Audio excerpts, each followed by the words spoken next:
isu ini berawal dari joget-joget dibumbui soal 3 juta. Iya. Nah, saya terangkan dulu soal joget-joget ini.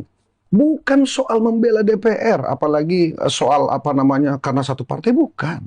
Kita semua ada di situ, 580 anggota DPR plus DPD RI itu. Iya, kayak ada rapat di situ. umum itu kan ya? MPR, Pak, MPR.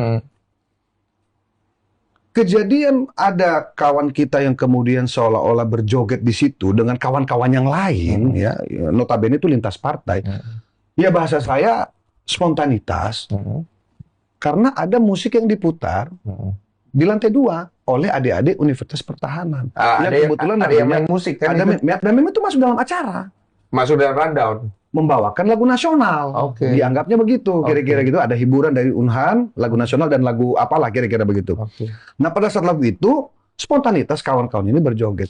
Saya harus kasih catatan, saudaraku Mas Densu. Iya. Kalau DPR ini kan representasi masyarakat. Iya.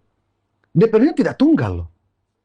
Kita ini berdiri mewakili banyak orang. Banyak orang. Yang kita bagi di dapil-dapil kita masing-masing. Saya, Jakarta Barat, Jakarta Utara, Pulau Seribu. Daerah sini. Artinya aspirasi, meskipun cakupan tugas kita nasional. Betul. Gitu loh. Betul. Nah, yang saya ingin sampaikan gini.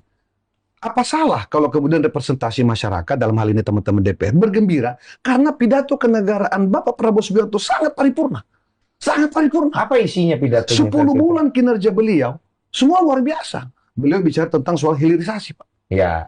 Hari ini kita tahu, Bang Densu, rata-rata kalau kita bicara potensi ekonomi selalu mulainya dari kota.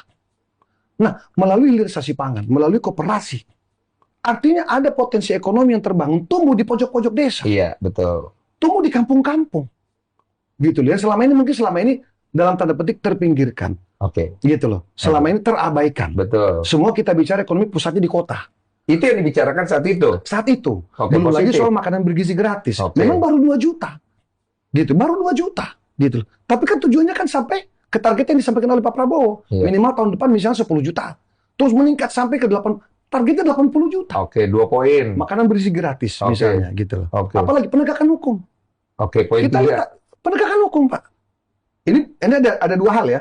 Penegakan hukum terkait yang bahasanya orang itu ada istilahnya penegakan hukum hanya tajam ke bawah, tumpul ke atas.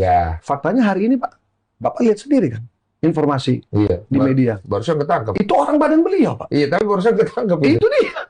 Orang badan beliau ketangkep. Oh, paham. Ini bukti bahwa kemudian Pak Prabowo tuh on track soal penegakan hukum.